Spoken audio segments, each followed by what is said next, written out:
এদিকে ২০ দিন ধরে গ্যাস সরবরাহ কম থাকায় পুরোপুরি বন্ধ হয়ে গেছে হবিগঞ্জের শতাধিক শিল্প কারখানার উৎপাদন।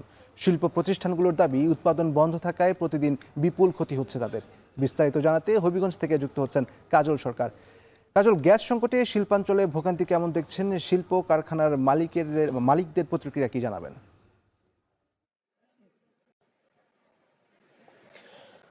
ইশতিয়াক, গত বুধবার থেকে মূলত গ্যাস সরবরাহ সেটি পুরোপুরি বন্ধ করে দেওয়া হয়েছে যে শিল্প কারখানাগুলো রয়েছে সেগুলোতে। এর আগে প্রায় ২০ দিনের মতো গ্যাসের যে চাপ সেটি তুলনামূলকভাবে অত্যন্ত কম ছিল।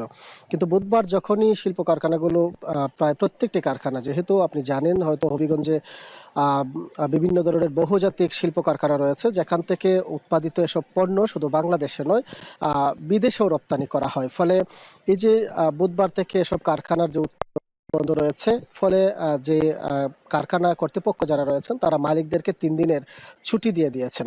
এবং আমরা আজকে আসলে পুরো এলাকা মাধবপুর এবং শায়েস্তাগঞ্জ সহ যে শিল্প এলাকা রয়েছে সেই পুরো এলাকা ঘুরে দেখেছি। অধিকাংশ কারখানায় আসলে বন্ধ রয়েছে। সীমিত কয়েকটি কারখানার নিজস্ব ব্যবস্থাপনায় তারা আসলে সেটি স্বাভাবিক রেখেছিল উৎপাদন। শিল্প কারখানা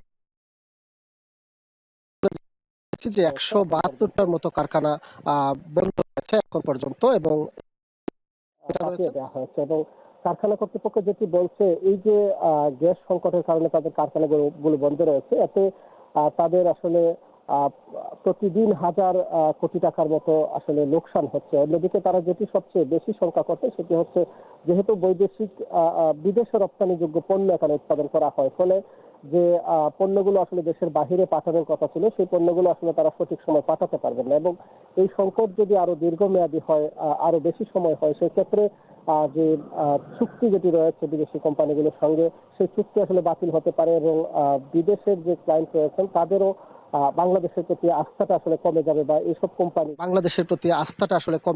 এইসব কোম্পানি যেগুলো কারখানা এখানে রয়েছে তাদের প্রতি যে আস্থা ছিল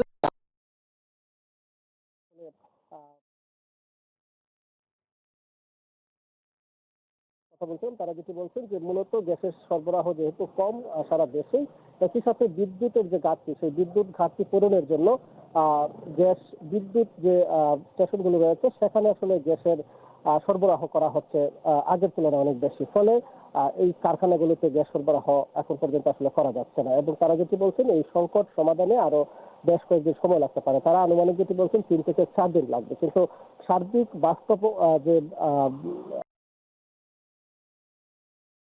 যায় যে আরো হয়তো কয়েকদিন লাগবে সবগুলো বিষয় সমাধান করার জন্য। ইশতিয়াক, হবিগঞ্জে গ্যাস সরবরাহ কম থাকায় বন্ধ রয়েছে শিল্প কারখানার উৎপাদন। এ নিয়ে হবিগঞ্জ থেকে বিস্তারিত জানাচ্ছিলেন কাজল সরকার।